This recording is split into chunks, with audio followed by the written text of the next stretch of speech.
A year ago, when Peter Jackson released the first teaser for Get Back, I felt like I was brought out of a rut. I've always had an obsessive personality, and when my love for the Beatles began in 2014, it became an obsession on crack.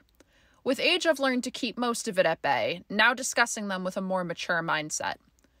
When my behavior started to change, I began to think that meant my love for the Beatles was slowly diminishing. The days of giggles, midnight jam sessions, and their entire discography on repeat were drifting as I focused more on finishing college and wondering what the future would bring. Little did I know, we'd come full circle. Seeing remastered, unreleased content had me in ruins, taking screenshot after screenshot while replaying the teaser on an endless loop. That same excitement was brought around again over the summer, after hearing we'd get more footage than originally promised to stream on Disney+. There was no better decision that could have been made. With the footage I've taken in, I've witnessed their personalities come to life in a way I wouldn't have gotten from 2 hours in a movie theater. Though this era of their career has always been labeled as distressing or hostile, I saw the exact opposite displayed. Get Back confirmed the feelings I've known about their behavior and craft towards the end of their time together, while reintroducing me to the boys I love so dearly. For 3 consecutive days, I was transported to 1969, joining the Beatles as history unknowingly came to life. I felt personally included in the process each time they addressed the camera, or while sitting within their circle listening to reminiscent conversations about their India trip, early touring years, and the great artists of the 1950s. Everything was uninterrupted. No present-day interviews, voiceovers, or any form of distraction from their work. Rather than a documentary, it felt like the Beatles' meet and greet of my dreams, inclusive, unique, and inspiring. A month in the studio watching everything come together, no pun intended, from the ground up. The biggest bonus, meeting everyone from behind the scenes, the girlfriends and wives, the sound engineers, even Debbie, the receptionist at Apple Studios. No matter how much screen time they were given, or the scale of the role they played, everyone involved in the process brought life to the sessions. Yes, Yoko Ono's screaming included. Every little contribution made in terms of sound, stage setup, or quote-unquote comic relief to break apart the stress kept some form of sanity to the band. Seeing Billy Preston, George Martin, and Glyn Johns completely alter the environment by their presence allowed me to truly appreciate the work they put into the album, and help see them as more than just a name in Beatles history. Coincidentally, their personalities meshed well with the Beatles, without which Let It Be wouldn't be the same.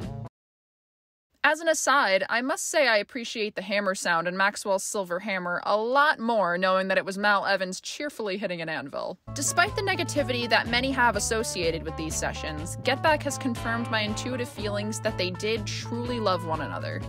Seeing how well they were able to communicate and still manage to have fun with the process made me love them even more. I saw nothing but genuine, loving behavior while observing the way they looked at and acted around one another. No one had to force the positivity they portrayed.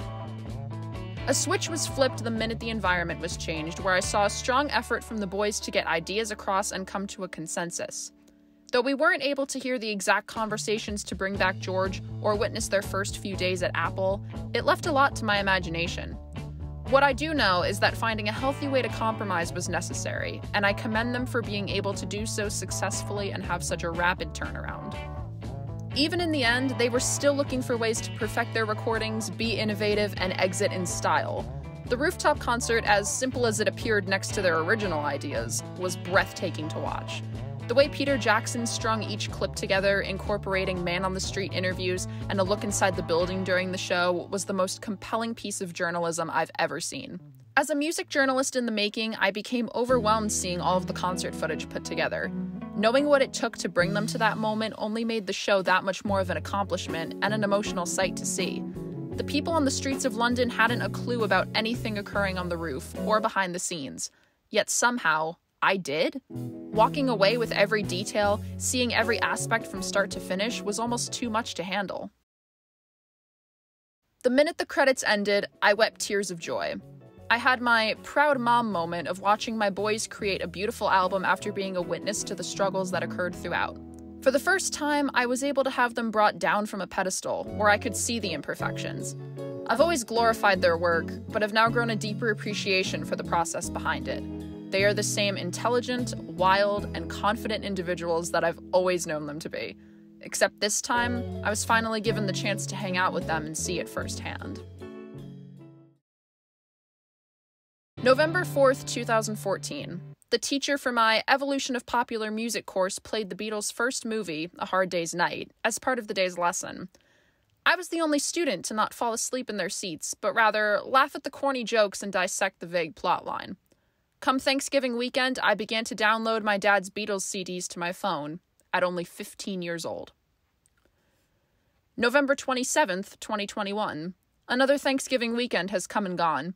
I've just finished the 3-part Get Back documentary on Disney+, where I've turned into that same 15-year-old yet again, giddy and head over heels for the 4 beautiful men displayed on the screen before me, in all of their creativity, stage presence, and wit. I've fallen in love all over again at 22 years old, and to that, I say cheers to 7 years and another 7 more.